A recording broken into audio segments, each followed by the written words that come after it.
মাদকদ্রব্য ও সাইকোট্রপিক উপাদানের অবৈধ পাচার এবং অপব্যবহার রোধে বাংলাদেশ ও পাকিস্তান সরকারের মধ্যে একটি সমঝোতা স্মারক স্বাক্ষরিত হয়েছে।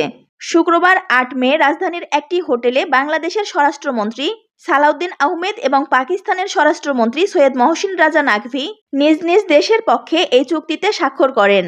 এই সমঝোতা স্মারকের আওতায় উভয় দেশ মাদক পাচার এবং মাদক সংক্রান্ত অর্থ পাচার রোধে একে অপরের প্রয়োজনীয় তথ্য আদান প্রদান এবং কারিগরি সহায়তা প্রদান করবে।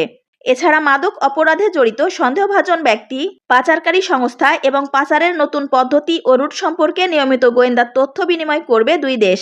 চুক্তির উল্লেখযোগ্য দিকসমূহ হল মাদক পাচারকারী ব্যক্তি, অপরাধী সংগঠন এবং মাদক লুকানোর নতুন পদ্ধতি সম্পর্কে নিয়মিত তথ্য বিনিময় করা হবে। মাদক পাচার রোধে উভয় দেশের গোয়েন্দা সংস্থাগুলো পারস্পরিক অনুরোধে গোয়েন্দা কার্যক্রম পরিচালনা এবং কন্ট্রোল ডেলিভারি অপারেশনের মতো সমন্বিত অভিযান চালাবে। মাদক নিয়ন্ত্রণে সংশ্লিষ্ট কর্মকর্তাদের প্রশিক্ষণ, পুনঃপ্রশিক্ষণ এবং বৈজ্ঞানিক গবেষণার ফলাফল বিনিময়ে উভয় দেশ সম্মত হয়েছে।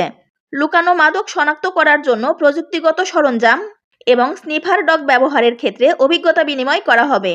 নিয়মিত অপারেশনাল তথ্য বিনিময়ের জন্য বাংলাদেশের পক্ষে মাদকদ্রব্য নিয়ন্ত্রণ অধিদপ্তর এবং পাকিস্তানের পক্ষে ANF ফোকাল পয়েন্ট হিসেবে কাজ করবে। আদান প্রদানকৃত সকল তথ্য ও নথিপত্রের কঠোর গোপনীয়তা বজায় রাখা হবে এবং তৃতীয় কোনো পক্ষকে তা জানানো হবে না। চুক্তিটি স্বাক্ষরের দিন থেকে 10 বছরের জন্য কার্যকর থাকবে এবং পারস্পরিক সম্মতির ভিত্তিতে পরবর্তীতে এর মেয়াদ বাড়ানো যাবে। এই সহায়তার মাধ্যমে দুই দেশের নাগরিকদের জনস্বাস্থ্য ও নিরাপত্তা নিশ্চিত করা সম্ভব হবে বলে উভয় পক্ষ আশা প্রকাশ করেছে। রোজিনা সুলতানা রোজি, নিউজ এক্সপ্রেস, ঢাকা।